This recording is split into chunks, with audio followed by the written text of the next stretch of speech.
Lise, and today we're going to talk about container gardening. Specifically, today we're going to build an ornamental pot that is built for full sun, which means this would be perfect for patios, doorways, or even porches that get 6 to 8 hours of sun a day. What I've already done here is I've chosen my container. The only thing that I really looked for, besides what I personally liked in terms of shape and color, was that I double-checked that the bottom of the pot had holes in it.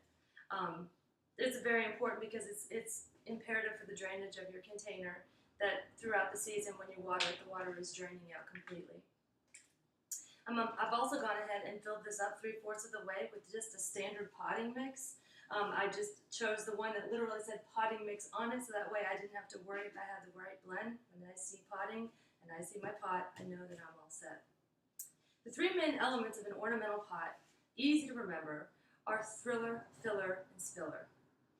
The first element is thriller, and it's my personal favorite part because it's the plant selection in your container that you usually are the most attached to.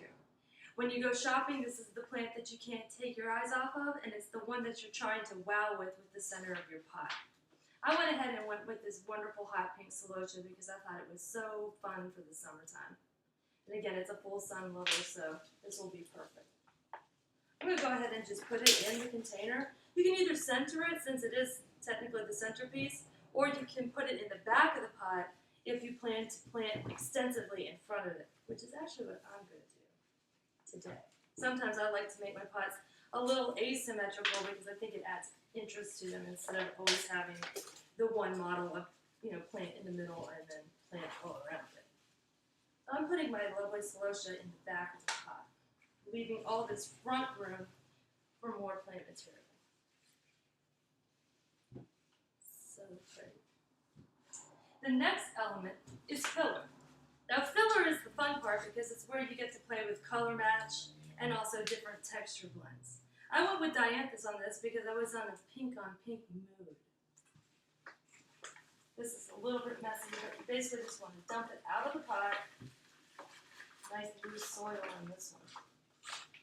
Because this one came out a little bit bigger than just your smaller 4-inch pot, you sometimes might even have to remove soil. That one kind of came apart in two, which is great, because then you push it down a little bit, and then you've got this pink on pink ensemble, and the colors start to play with each other automatically. If the plants are a little bit too unwieldy or the wrong size, you can always manipulate the root ball by removing a little bit of soil here and there. The thing that's fun with filler, too, is that you don't only have to use one element.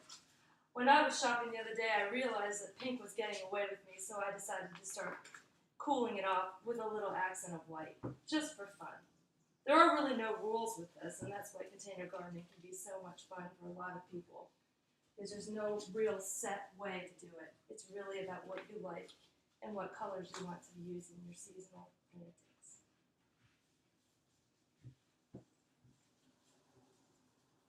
Now we've got a little bit of white peeking out, a little bit of pink in the background.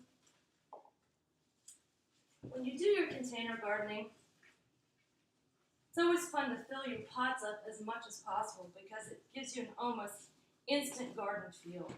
These plants are not even full grown, and by using enough plant material to fill the entire pot, you have this automatic full look. The last element of container gardening, especially ornamentally, is the spiller. The spiller is the small plant that you're going to put in front of everything else that's eventually going to drape over the pot. What's great about spillers is that they can make your pot look much fuller than it actually is. And when they grow up, they can drape over the pot and make the container itself look much larger than it actually is too. Which is fun because that saves on plant material. I've chosen this particular spiller. This is potato vine, sweet potato vine, because of its lime green color. We don't have a lot of that represented in here, but it does go well with the light green foliage of the celosia in the back. So it kind of ties your pot together and makes your eye go back to different colors. And as that fills in, it will drape over the pot and give you an automatically full looking large or expensive plants. And voila, you have an ornamental full sun pot for your patio. That should go for you all summer long.